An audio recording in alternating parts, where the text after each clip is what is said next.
In a somewhat whimsical podcast episode, Coast explores the physics and rules of time travel. Probably the first two-thirds explore the physics. She notes that if time travel under general relativity is at all possible, it would more likely involve a spaceship attempting to navigate some kind of closed time-like curve than stepping into a teleport, phone booth, or something else along those lines.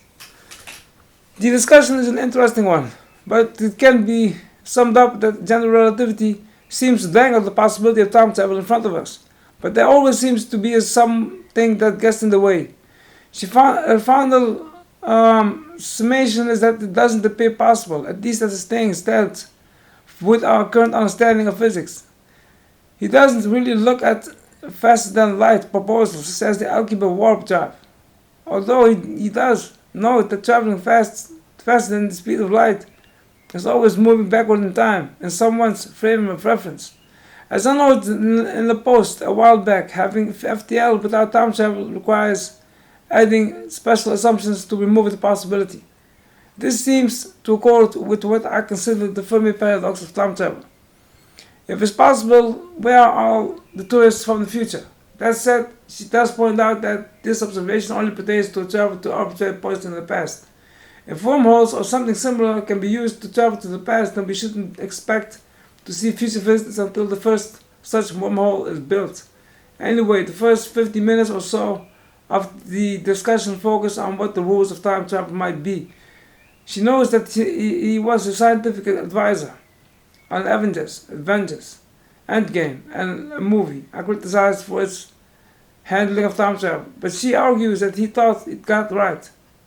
It got it right. So I went back, I watched some of the key moments in the movie, and can see a narrative for how it might be consistent and interesting. She knows that the role of the science advisor on movies and TV shows is basically to find a plausible scientific account for what happens in the story, not to sit around and tell the scriptwriters what they can't do. Anyway, time travel in most science fiction seems to take place within three broad paradigms. Whatever happened, happened. The past can be changed with consequences. Changing the past creates new timelines. Under option 1, you can't really change the past. If you try to do so, something always intervenes to stop you. Or it inevitably works out that your actions were always part of what happened. Chaos example with appropriate ethical caveats is trying to take back in time and kill baby Hitler. Under this paradigm, anything you might try to do only becomes part of Hitler's biography. Maybe you end up traumatizing baby Hitler in a way that sets him down his destructive path. This paradigm shows up a lot in fiction. Notable examples are the first Terminator movie or the original 12 Monkeys. It also tends to show up in the fiction which has time travel in it, but the time travel dynamics in the end of themselves aren't the focus. So Doctor Who usually operates under this paradigm. Of course, like all long-running franchises, it isn't consistent, floating at the rule whenever convenient to the plot. The biggest issue with this option is that it becomes hard to maintain if someone really wants to make a change. Suppose we form a league determined to kill baby Hitler, untethered by initial failures. We keep sending expeditions to the past. All these expeditions must fail, and perhaps increasingly improper ways, and they all must merge together and hit the historical timeline, all while not being noticed by any historians. But whenever science fiction does on time travel elements, it's usually under the second option. The past can be changed, also changing the future. But this brings up the infamous grandfather paradox. If I go back in time and kill my grandfather before he met my grandmother, then I was never born. But if so, who went back in time and killed my grandfather? Using the baby Hitler example, that's backward causation. I go in time and kill baby Hitler. But if I grew up and never having known anything about him. So what motivates me to go to kill Hitler? Most movies and shows ignore the grandfather paradox and simply allow changes to exist despite the consequences. All the dominated sequels fall into this category. But now we appear to have a situation where effects, the changes to the past, can continue to exist orphaned from their cause, someone deciding to go back in time to change something. This appears to break causality, violating a essential understanding of how reality is supposed to work. A way to perhaps avoid that is the third option. Any change to the past creates a new timeline.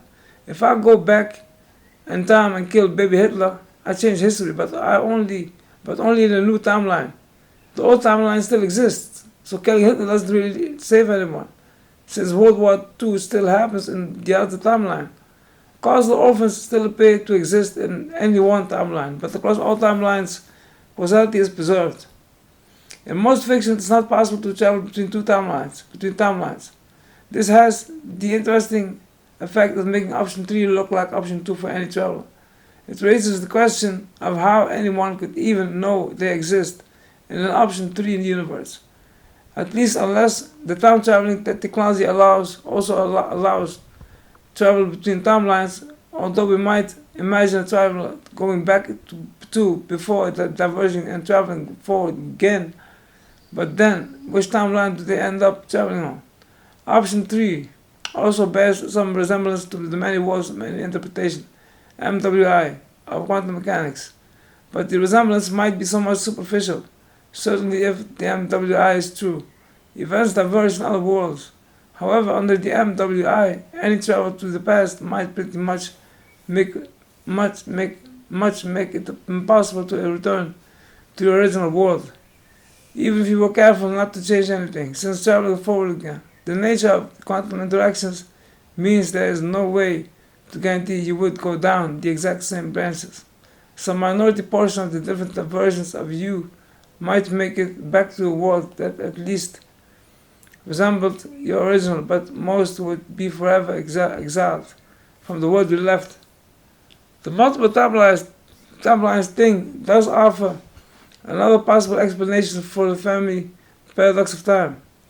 Maybe we were just in the timeline that hasn't yet been polluted with time travel. Although the probability of us just happening to be in that particular timeline seems infinitely small and remote, still we might imagine there's at least one timeline like that, and the people in it would consider it extremely unlikely they're in it.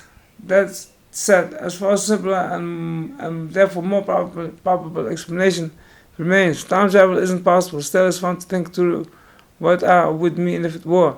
What do you think? Is there an explanation for the absence of tourists from the future that are overlooked? But baby, I'm traveling. I'm from the future. I'm from the future.